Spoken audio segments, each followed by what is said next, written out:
Fantastic. I think I green screened it. I'm not too sure.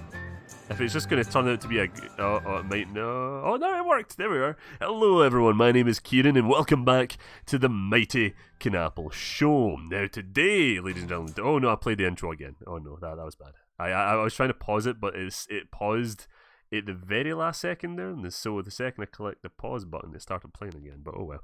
But hello, ladies and gentlemen, my name is Kieran, and welcome to, I'm just going to do the intro again, fuck it. Welcome back to the Mike and Apple Show, and today I'm actually joined with a Fallout modder. Yes, we're doing this again, and we're joined with Max, over from over from the Fallout Badlands team. How you doing?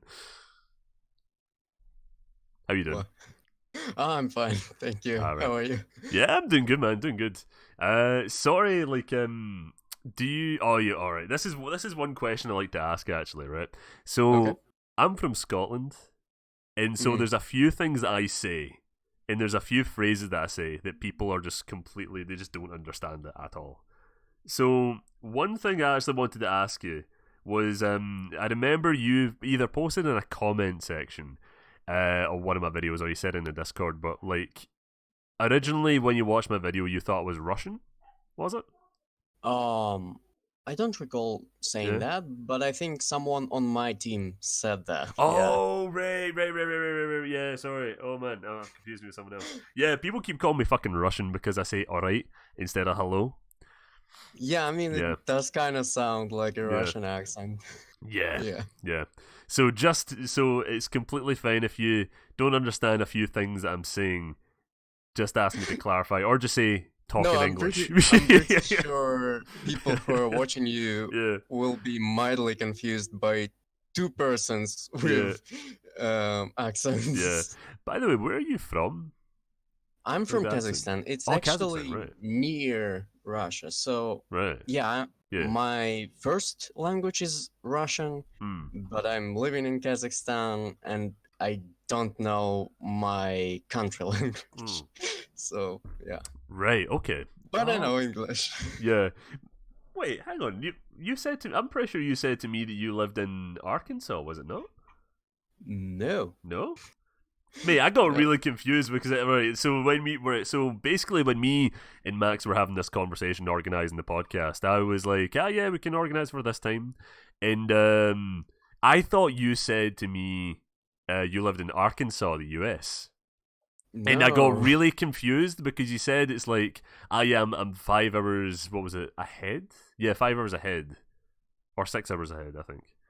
What's time it for you? Right now it's like 8 o'clock. Okay, it's 2 a.m. Oh, yeah, it's night for me, yeah. Right, shit. Okay. Alright, I'll try. Alright, let's keep this speeding up then. I won't keep you here for too long because... No, it's fine. It's completely fine, yeah. Yeah? Specifically managed some time for this. Alright. So because I just know from like personal experience, I am a cranky bastard the second it hits 2 a.m. and can't stand it enough. Actually, I was on a podcast fucking years ago. What was it, 3 years ago or something like that? It was like it was with a bunch of Americans. They can only work with the time frame of like 10 to 11 p.m. their time, and so I had to be in their podcast and live stream, which for me was it was like early. I had to wake up like early in the morning. Actually, it was like 5 o'clock in the morning. I had to wake up. It was fucking a nightmare. But yeah. Anyway, let's talk about Fallout. Sure. What we're here for, what we both love so much. By the way, if you're listening to this podcast and you're like, hey, Kieran, why are you not talking about Resident Evil or stuff like that? We're not caring about that today. We don't give a fuck about that today. Today is a Fallout day. Specifically, Badlands Day, actually. So yeah, Badlands Day. Are you excited, Max? I am. Very excited? You hyped? Not particularly hyped. I'm not usually. You're not usually hyped? Oh man. Yeah. I think, you just need to down the bottle of Pepsi and then you get hyped as fuck. But it's fine. So, actually, one question I want to ask you, right? I want to get this straight off the bat. Get everyone off your tail and off my tail and off every bloody mod team's tail. So, when is this mod coming out and when will it be on consoles? Oh my god. Okay, yeah. Let's start with consoles. No console release we are using script extender. It doesn't work with consoles, so you can just stop waiting for it coming on consoles because it's not gonna. For the computer release, PC release, it's coming when it's coming. We're currently working on a Act 1. It's gonna come faster than most of the projects, like, because we're separating the entire plot on a different arcs, some smaller arcs, which will help us to foster the progress, essentially. That's why we're dividing it into 5 acts. So, see, I'm glad you brought up the act structure there, because I actually written down, like, I wanted to ask what was the decision behind that, because I don't see any other mods going for, like, an act style structure. Mostly to save time and to make sure that community will receive something to see and play while we're making progress on future acts, essentially. First, I've got this idea. Then the what's the Beyond Skyrim released the Beyond Skyrim Bruma add-on or like act, I don't know. They released it as a fully playable part of their mod. And I thought, yeah, that's a great idea. Why not? We can essentially do the same, but separating it completely by acts that have their own smaller story, not like a large, big story where when you finish it and you finish it on a cliffhanger and you're just waiting for entire like 5 years to, just kind of like that. So yeah, for acts, each act is their own smaller story, and when we release the 5 act, whenever it's gonna be, it's gonna release a big story that essentially combines all of the places where you've been into one big story with a bigger conflict and stuff like that. Okay. See, that's quite interesting, because I was wondering about that, where it's like, okay, are they just going to release Act 1, and then the last main quest you do in Act 1, it just sort of just leaves you there, and it doesn't like round up and leave it at like a... Like an NPC is like, oh yeah, okay, that's you, finished that. Okay, then nothing's really going on at the moment, so you can hang around or something like that. I was imagining something like that. If you get what I mean when I when I say that. I mean, at some point, yes, you gonna have that barrier like that doesn't let you go further because there is nowhere to go yet. But we are hoping to make it explained through story why you can't go there for that time. Particular. So it's going to be like a situation where it's like you can't go to that location because it's like, for an example, is like, oh, it's too dangerous right at the moment. Yeah, kind of like this, yes. Yeah. So essentially, for the Act 1, we are going with the story that currently the roads are under control of these raiders. I'm not gonna call the names and stuff. Another spoil. So yeah, these raiders are controlling the territory, and if you just straight up go into the wastes to go to next town, they just gonna shoot you up and loot your corpses. So yeah, good luck with that. See, when you mentioned the thing about like raiders and the names and stuff like that, I remember going back to the very first Badlands video I did in you guys, and I think you sent me like the document with like all the factions, and not all of them, but like most of them. Not all of them. Yeah, no, not all of them. But then that sort of led me to this question of just like, how the fuck did you how did you develop the idea of Badlands itself? Like, how did that come to be, and how did all these factions like start to pop in your mind? Ooh, yeah, that's a heavy question. Okay, how did the idea came? Essentially, if we're starting from the very beginning, Let's go back to the start. Yeah. Okay. Essentially, my idea, first of all, was as a mod for Fallout 3. Oh, okay. It's, I think, was before even the Fallout New Vegas was a thing, if I'm not mistaken. Right. So first idea was just simple running and gunning mod without any lore and stuff. Just you go on a vertibird to some place, you just shoot a bunch of people and happy ending, whatever. Yeah. For quite some time I forgot about this idea. Then Fallout 4 came out, and I thought, essentially, I played it. I kind of liked the gameplay, but the story was okay at best. Yeah. I think that's like all in agreement. Yeah. And after the new Nuka World DLC came out, that was the point. And I thought, yeah, we need to do something about it. And yeah, I've started to go through my old notes about my ideas and stuff like that, and there it was, Badlands. And essentially, I've started working on the lore, and from the time some people came up to the team, joined, we started working on that with them, and yeah. Fuck. Just sort of I've lost took off from there. Yeah. So yeah, basically the idea started as a place, as a base that the player is going to loot. But because it's kind of a boring idea and, not as interesting as a full story with lore and factions and stuff like that, we started to essentially assembling factions around this location, why they're existing there, how they're surviving, what are they doing there, why they're still there, if it's a Badlands with, poor land that doesn't really grow anything, stuff like this. So yeah, that's how it's all started.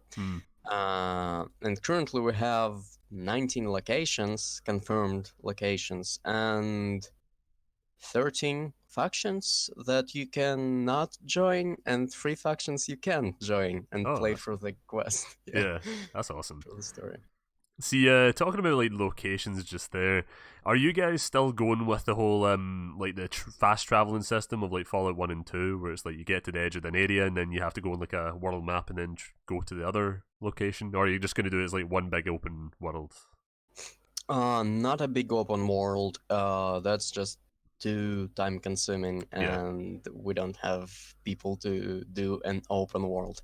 So yeah, it's separate cells for each location we have, and each location will be filled up with details and stuff like that, like Easter eggs, quests, stories. You can just chat with people and stuff like this. So it's a semi-open world, you can say.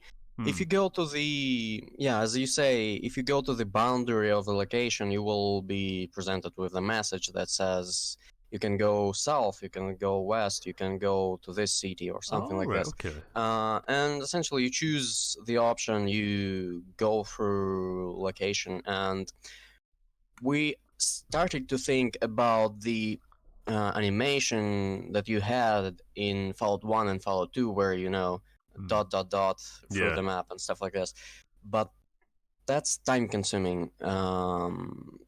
We currently stopped on a thought with the loading screen that presents a pre-made animation.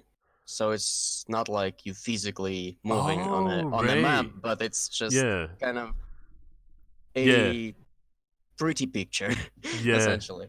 So yeah, it's fast travel between the pre-made locations.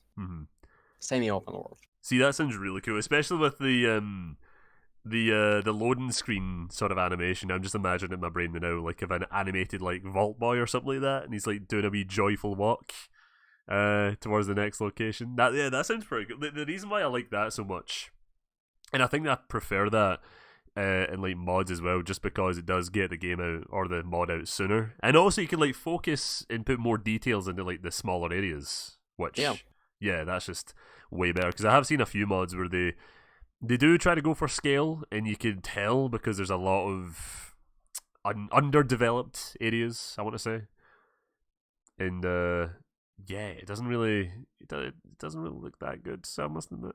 So that's why I'm more excited for yours than most that I've seen, because of this more attention to details that I'm hoping for. Yeah.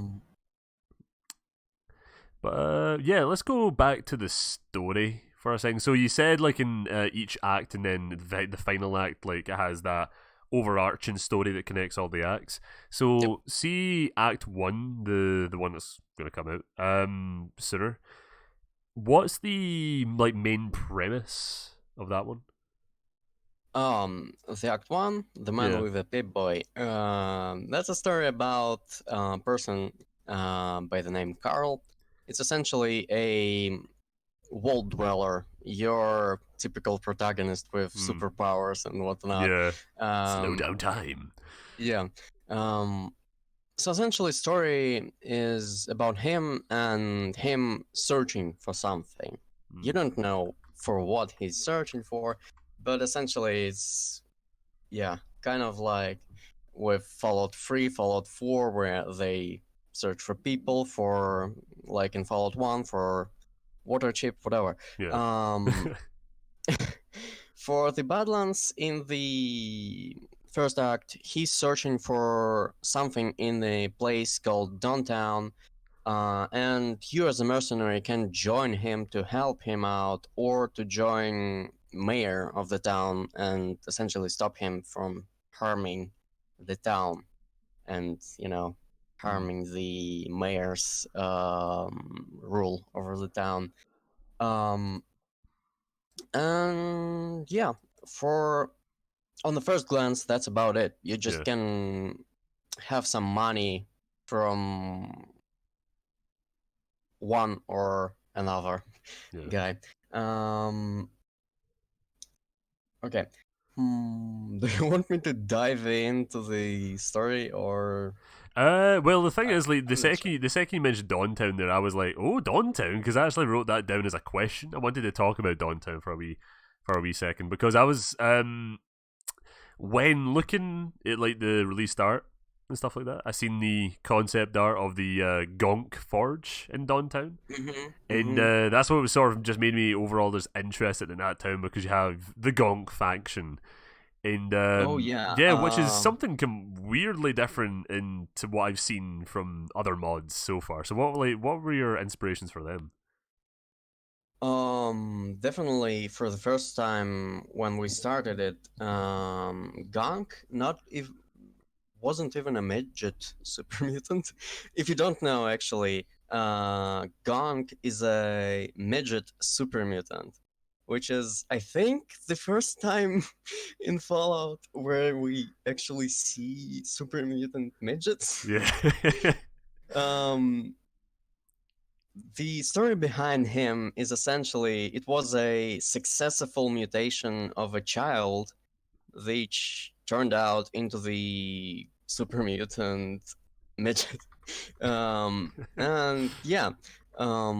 And we essentially thought, why wouldn't he have something around him, like a faction that would essentially be made of ghouls or some other people who's living through hell as he does, like being called out for who they are and stuff like this.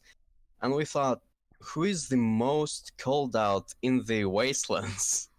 And looking back at Fallout New Vegas, Fallout 4, Fallout 3, we don't see any midgets. Like, where did they go? Yeah. What happened?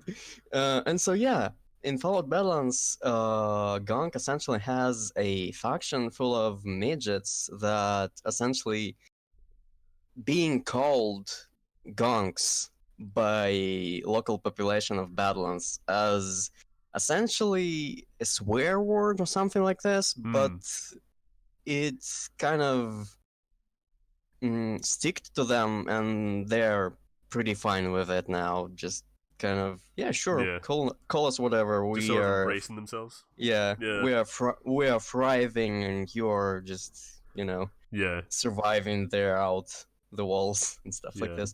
So yeah, that's really that's really. Oh, sorry. Continue. Okay, Gonk himself is essentially trying to build a safe haven for people who can't protect themselves from the wasteland and stuff like this. But he has a problem with mayor of the town and the slavers that are outside the town, but they have a certain power within the town as well.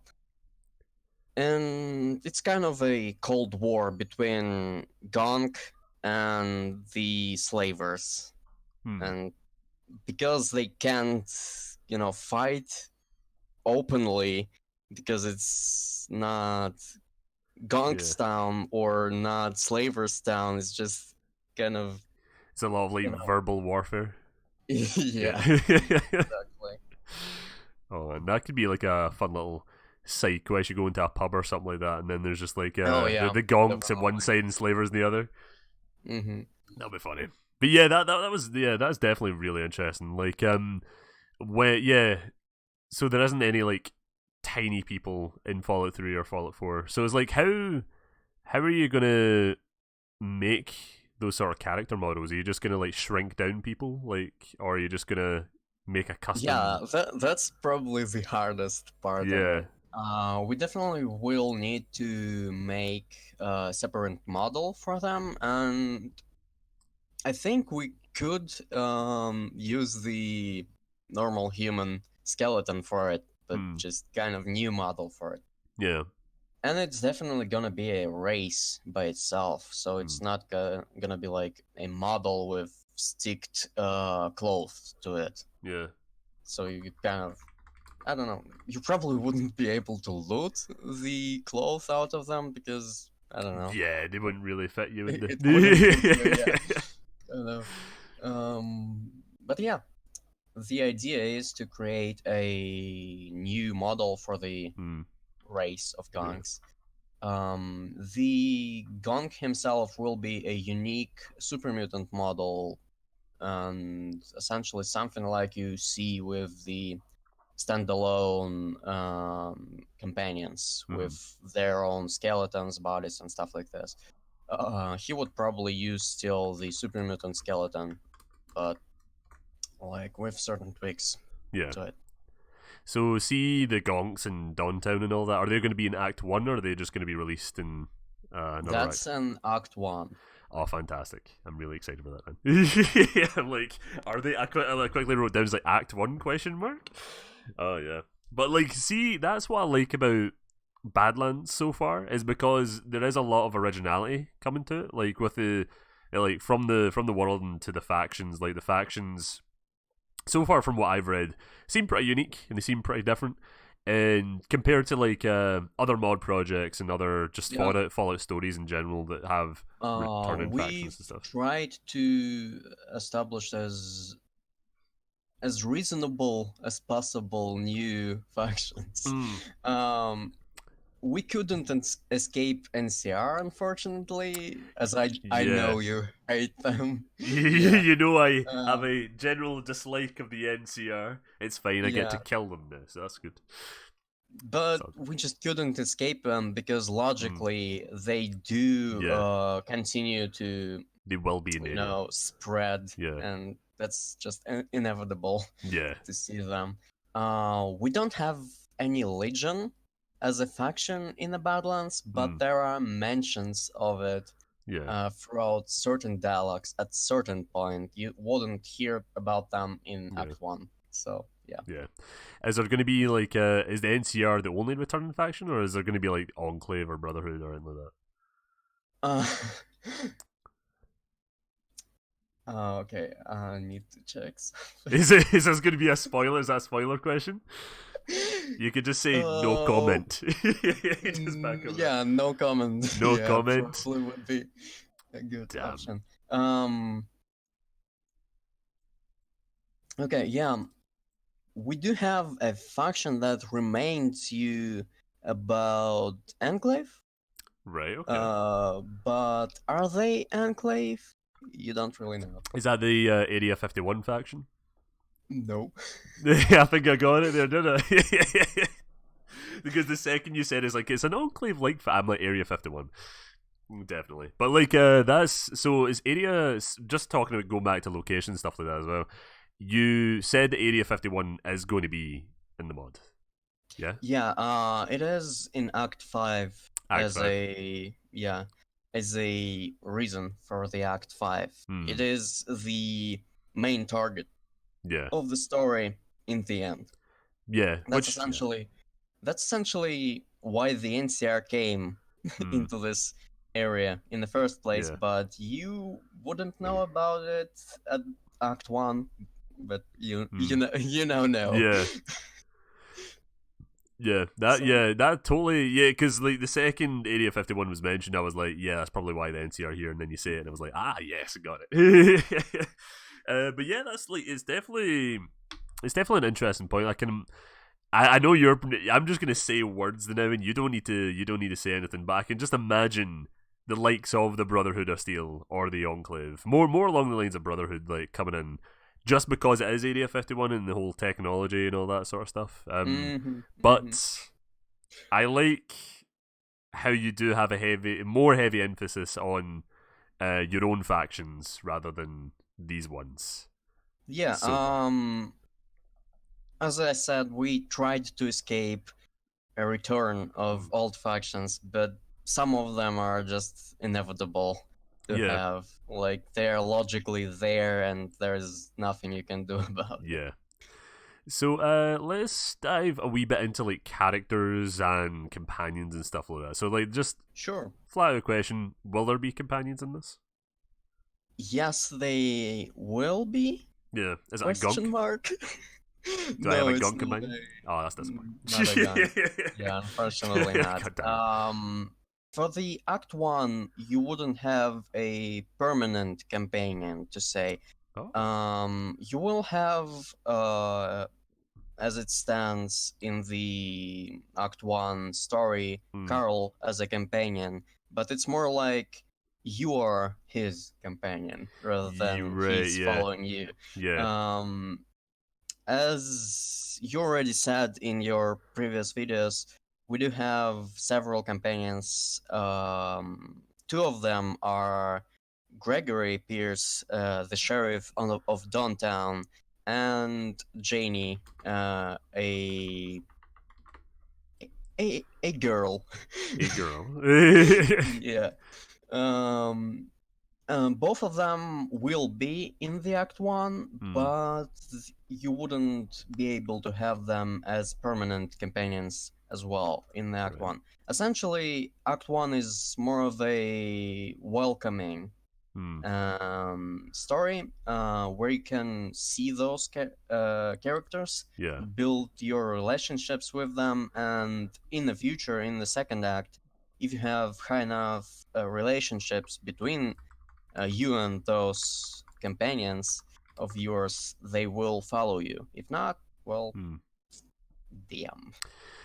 So where my brain is going with this when I talk about characters, which I do apologize, but like, see, how much freedom do you get in terms of interacting and killing characters? Is there some that are just invulnerable and you just can't just because of story purposes, or can you just flat out like?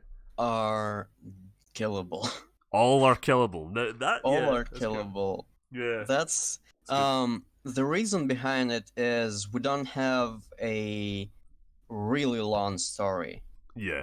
But we want it to be your story. Like, we want you to make your choices, even if they are bad choices. So yeah, you can essentially just stand up from your bed, take your 10mm pistol, and start killing everyone. Here I go, killing. And end up with entire city dead. Yeah. But I mean, that's possible if you have God mod on. Yeah.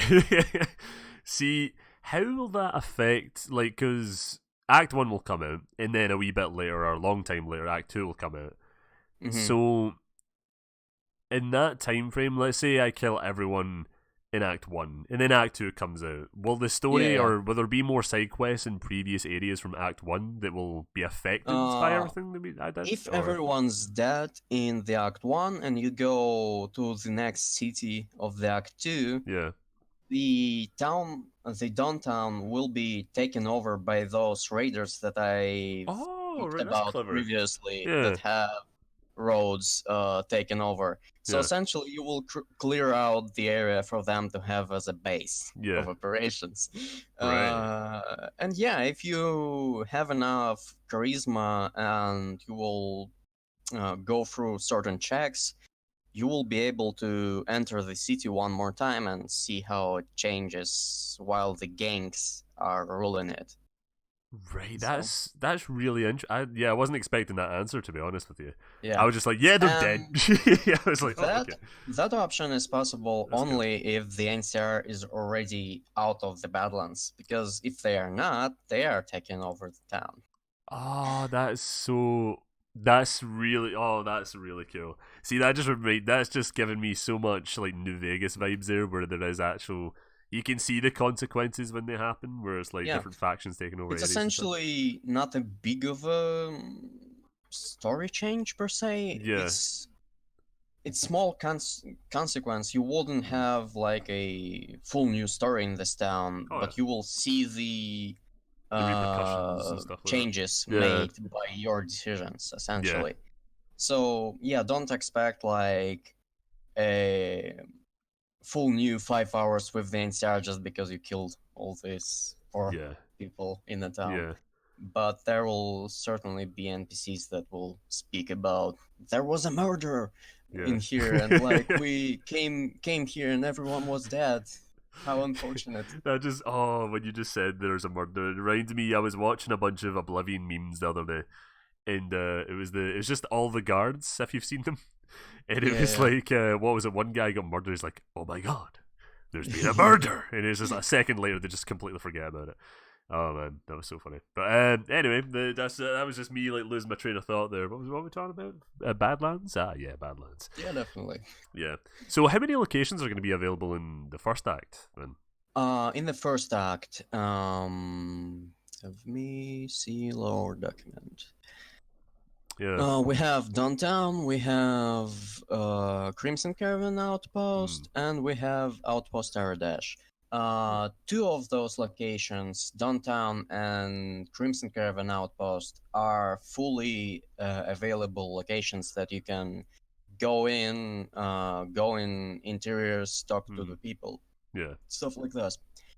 The Outpost Aradash is a base of operations of the NCR in the region, and in the Act 1 you will be able to go into the cell of the location and essentially go around the walls and see the gates and stuff like this, but you will not be able to go inside of the outpost because lore wise there is no civilians inside of the military base, and you are not able to join NCR properly in the Act 1. You will be able to talk to people who is a part of NCR about joining the NCR, but not yet.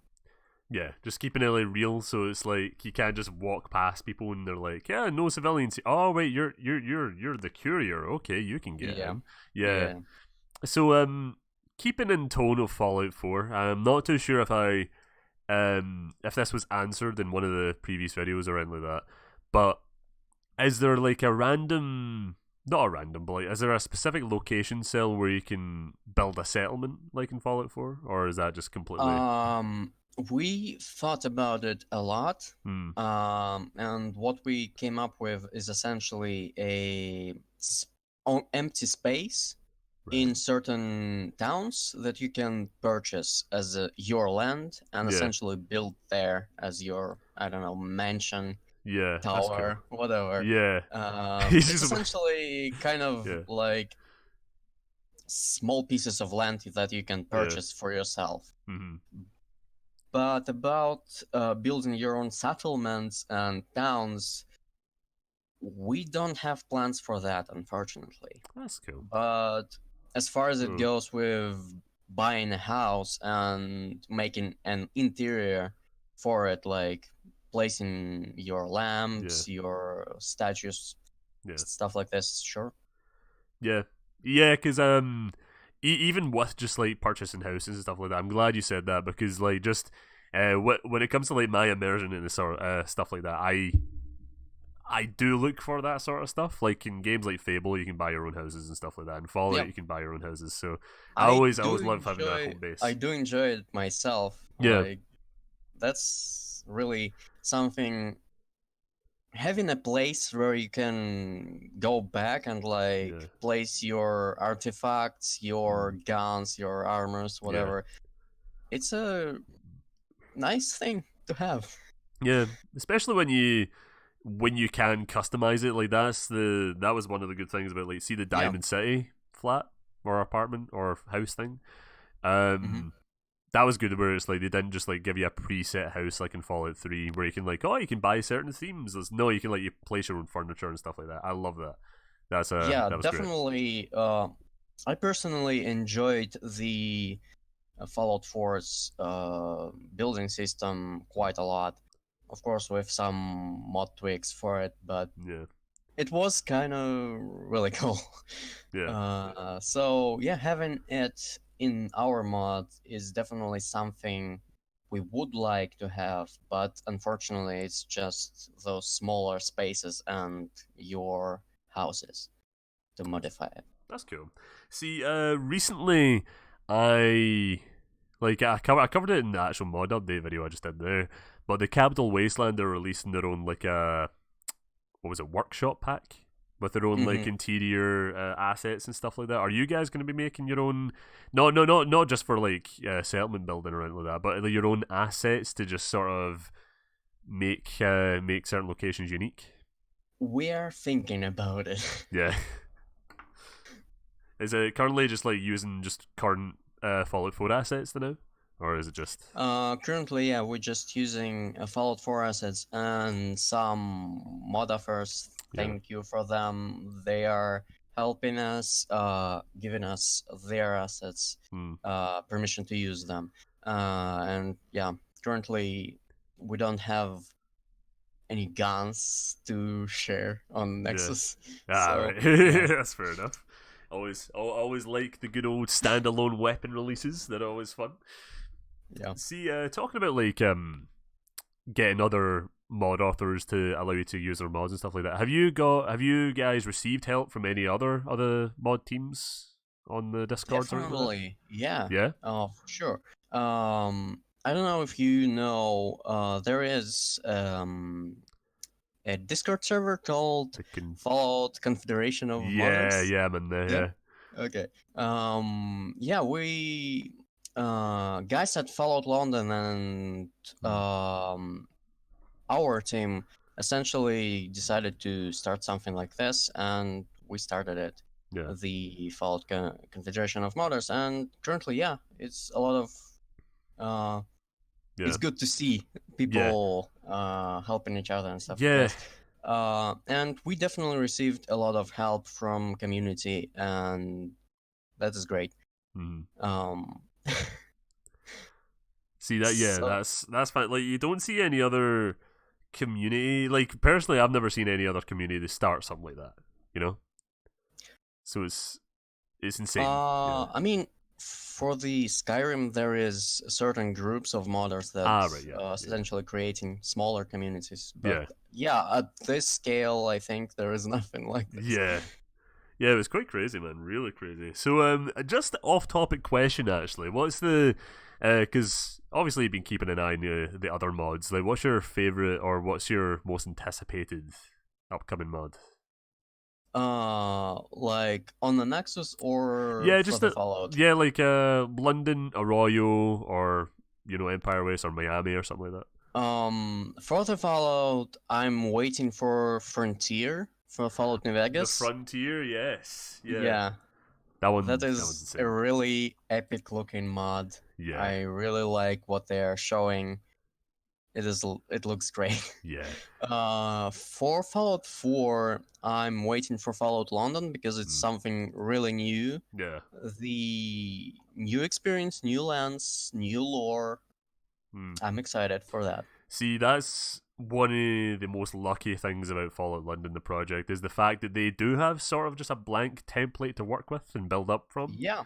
Instead of all the mods that are set, because obviously with you as well in your team, you need to sort of dance around lore aspects, when it comes to story and setting and stuff. That's, as I said, we've tried to avoid some factions, but they are unavoidable. Yeah, exactly. The NCR, man, fuck them. Even though I wiped them out in New Vegas, they still come back. It's irritating. Really irritating. But yeah, so I can't really think of much because I've went through a lot of my questions already. A lot of my questions. So let's talk about what factions. Because this is basically like an alternate version of the location question. Like, how many factions are in the first act? In the first act, oh man. Okay. We have slavers from the Great Hall. We have right hands. We have Black Market. We have Night Watch. We have Hearts. We have Crimson Caravan. We have NCR. And that's about it. Were you the one that developed like the sole story and the factions and stuff like that, or was this like a team collaboration? Yeah. That's insane. Everything that is nightmare to write, but yeah, and definitely, I've made bones for the factions, but of course, thank God I have my team, and they helped me to further develop the factions, because if not, they wouldn't be as good as they currently are. Fantastic. So here's a question for you. How do you find working a part of like a larger mod team? In terms of just like, because you have like game developing and all that, right? Where it is more of a solid structure and everyone knows what they're doing, and it's consistent because you go in, you do your job, everyone's like constantly working on this one thing. What's it like working on a mod team?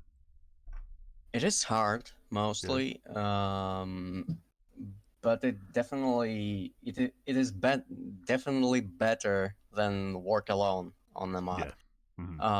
It is still possible to work alone on the mod. I have known several mod authors that made great mods by themselves.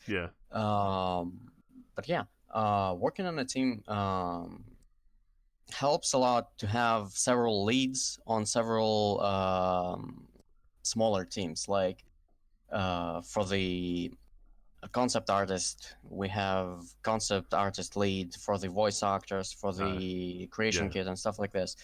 And yeah, if you are trying to start up the mod team, you definitely need those people who know what they are doing and what needs to be done, because even if you are really good at modding, you wouldn't be able to look after all of the teams by yourself. Yeah, you're just putting on too much stress for yourself at that point, wouldn't you? Yep. Yeah.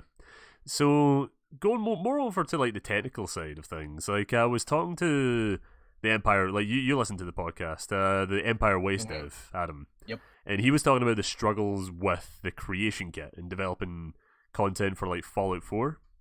Like, do you suffer from that where it's like, have you ran into way more problems? Yeah, definitely. If you if you will find a team that doesn't struggle with Creation Kit, please tell me.